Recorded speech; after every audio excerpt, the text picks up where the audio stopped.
Alors je suis né le 27 avril, en hébreu le 23 Nissan, et ma paracha c'était paracha de Balak.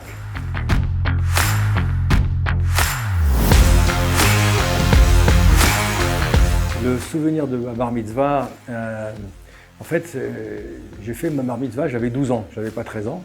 Mon frère en avait 14, et le rabbin de l'époque, dont je tairai le nom et la communauté, a dit 12 plus 14, 26, divisé par 2, ça fait 13, vous allez faire la bar mitzvah ensemble. Donc ça c'est mon premier souvenir.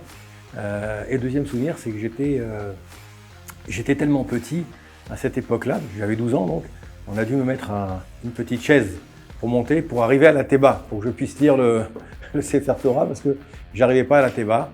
C'est mon deuxième souvenir. Le troisième, c'est que j'étais extrêmement ému et limite pleurais un petit peu, etc. Et je me suis dit, en prenant de l'âge après, que finalement c'était une bonne chose, qu'il faut essayer de garder toute notre vie.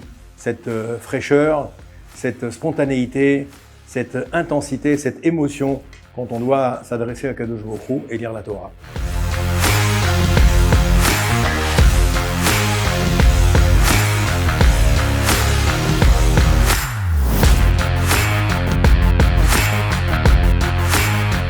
Un point important dans cette paracha de Balak, c'est le fait que dans la vie, on peut utiliser tous les outils, tous les instruments qu'Akadosh Baruch Hu nous a donnés pour le bien, mais malheureusement également pour leur contraire.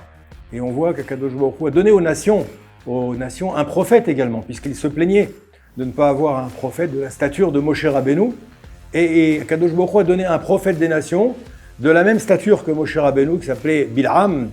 Et Bil'am avait un potentiel, nous disent les Chachamim, qui était peut-être même encore plus grand que celui de Moshe Rabbeinu. Malheureusement, la différence entre Moshe Rabbeinu et Bil'am, c'est que Moshe Rabbeinu a utilisé constamment ce potentiel pour le bien, pour s'élever, pour progresser. Et malheureusement, Bil'am, lui, a utilisé ce potentiel qu'Akadosh Baruch Hu lui donnait de prophétie, de Navi. Il l'a utilisé malheureusement pour faire du mal et pour détruire tout ce qu'il y avait autour de lui.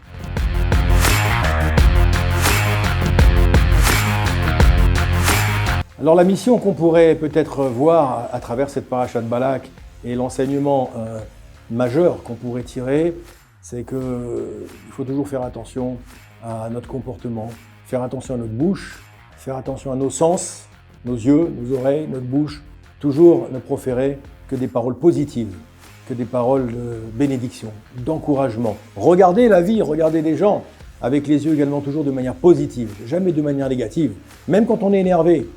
Même quand tout va mal, même quand on n'a pas le moral, toujours essayer de garder cette positivité, cet aspect toujours de regarder l'autre avec toujours beaucoup de compassion et de toujours donner des bénédictions plutôt que leur contraire.